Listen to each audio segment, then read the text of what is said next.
औज़ुबिल्लाहि मिनश्शैतानिर्रजीम बिस्मिल्लाहिर्रहमानिर्रहीम। मैं हूं आपका होस्ट डॉक्टर मोहम्मद इदरीस ख़ान। आज हम एक समाजी मसले के सिलसिले में यहाँ पे हैं और आज हमारे पास एक अहम शख्सियत मुबीन हाशमी साहब जो चीफ़ कोऑर्डिनेटर हैं youth assembly for human rights Pakistan के। हम उनसे पूछना चाहेंगे कि अभी गवर्नमेंट ने गुटखे के ऊपर जिस तरह पाबंदी लगाई है, एक बहुत बड़ा समाजी मसला है, जिसकी वजह से कल ही मैं एक रिपोर्ट देख रहा था कि जनाह अस्पताल के कैंसर वार्ड के हेड ऑफ़ डिपार्टमेंट ने ये रिपोर्ट दी है कि 70% केसेस जो हमारे पास आते हैं वो माउथ कैंसर के हवाले से आते हैं। तो गुटखे के हवाले से मुबीन हाशमी साहब पहले भी बहुत सारा काम कर चुके हैं। मुबीन हाशमी साहब एक समाजी शख्सियत हैं और youth assembly for human rights के साथ एक लंबे अरसे से काम कर रहे हैं।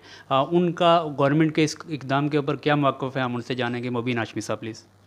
अस्सलाम वालेकुम डॉक्टर साहब, पहले तो मैं आपके चैनल का बड़ा मशकूर हूँ कि आपने मुझे जो ना टाइम दिया और एक बड़े अहम और गंभीर मसले पर जो ना बोलने का मौका दिया। आपने सवाल किया कि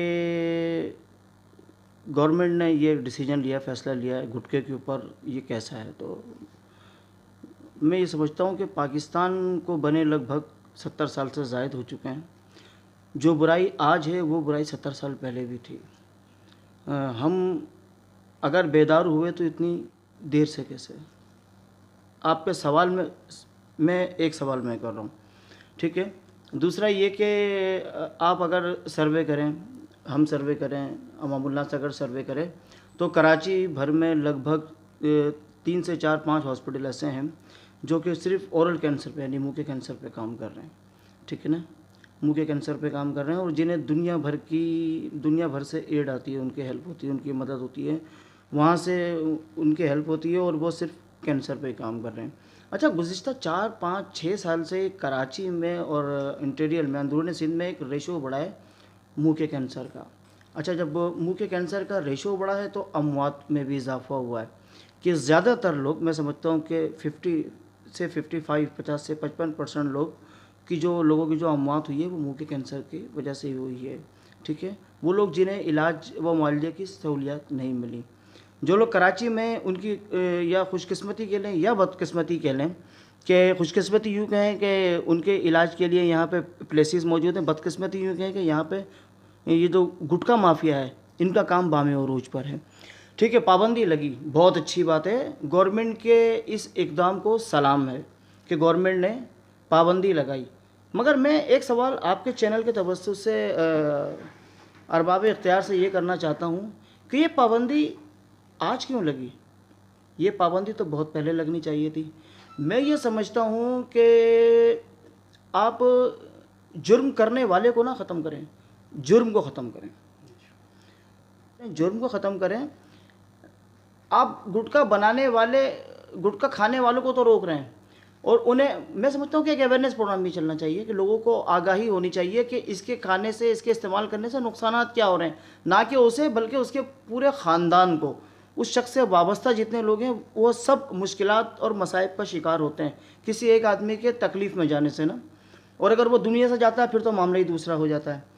तो गवर्नमेंट का ये इक़दाम बहुत अच्छा है। मैंने आपसे कहा कि मैं उन्हें सलाम पेश करता हूँ कि उन्होंने गुटखे पे पाबंदी लगाई, मगर उन पे सलूट उस वक्त होगा कि गुटखा बनाने वाले हाथों को काटा जाए ना, उनको रोका जाए। बहुत अच्छा, हाशमी साहब ने बहुत अच्छी बात की है कि जब तक अवेयरनेस प्रोग्राम नहीं किए जाएंगे, और हम इंशाल्लाह, हमारा मिशन ये है कि केयर न्यूज़ के हवाले से, केयर न्यूज़ के प्लेटफॉर्म से हम इस तरह के प्रोग्राम करेंगे, लोगों को अवेयरनेस देंगे और हम दूसरे मीडिया चैनल्स को भी ये कहेंगे, उनसे भी रिक्वेस्ट करेंगे कि वो ज़्यादा से ज़्यादा अवेयरनेस क्रिएट करें ताकि लोगों को पता हो कि जो खाने वाले हैं उनको क्या नुकसान हैं। वो तो बड़े मज़े ले ले के खा रहे होते हैं। तो इस हवाले से हाशमी साहब क्या कहना चाहेंगे आप? देखें, आपने अपने सवाल में जो ना जवाब भी दिया। असल में अवेयरनेस की बड़ी ज़रूरत है इस कौम को, हमारे लोगों को। सबसे ज़्यादा जो ज़रूरत है, सबसे ज़्यादा जो ज़रूरत है, बजाय किसी और पॉइज़न के या किसी और जहर के, वो अवेयरनेस की है, आगाही की है। आगाही की है कि किसी चीज़ को यूटिलाइज़ करने से, यानी किसी चीज़ को इस्तेमाल करने से हमें नुकसान क्या हो रहा है और किसी चीज़ को इस्तेमाल ना करने से हमें फ़ायदा क्या हो रहा है। तो मैं समझता हूँ कि आज कल के दौर में जिस तरीके से हम सिगरेट्स के पैकेट्स पे कुछ एक मोनोग्राम होता है, लोगो होता है कि उसको इस्तेमाल करने के नुकसानात क्या हैं, बिल्कुल उसी तरीके से टीवी पे मुख्तलिफ चैनल्स पे आजकल मीडिया आम है। मैं समझता हूँ कि कोई इस तरह के कोई आगाही प्रोग्राम जो ना गवर्नमेंट को चाहिए कि वो बढ़ चढ़ कर करे। हमारी एनजीओज़ को चाहिए कि जहाँ वो दूसरी एक्टिविटीज़ कर रही हैं, जहाँ वो दूसरे मामलात कर रही हैं, वहाँ पे कुछ अपने बाइलाज़ में, आप अपने अगराज़ व मकासिद में, मंशूर में कुछ ऐसी चीज़ों की अमेंडमेंट करें कि जिससे एक आम फहम आदमी को यह आगाही हो कि जी हमने आगे इन फ्यूचर किन चीज़ों का इस्तेमाल रोकना है और किन चीज़ों का इस्तेमाल ज़्यादा रखना है, जो कि हमें एक सेहतमंद माशरे का शहरी बना के सामने रखेगी।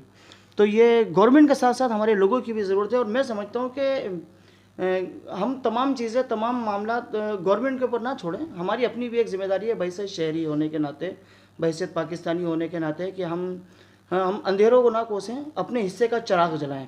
जब हम अपने हिस्से का चिराग जलाएंगे तो मैं समझता हूँ कि वो दूर नहीं कि हम जो ना इन मसाइब के अंधेरों से बाहर आ सकें। शुक्रिया, बहुत शुक्रिया। ये थे मुबीन हाशमी साहब जो अपने ख़यालात का इज़हार कर रहे थे, और इंशाअल्लाह आइंदा भी इस तरह के हम प्रोग्राम करते रहेंगे और अहम शख्सियात को बुलाकर उनके इस तरह के इंटरव्यूज़ किए जाएंगे ताकि वो लोगों को अवेयरनेस दे सकें कि इस गुटखे के इस्तेमाल के क्या नुकसानात हैं।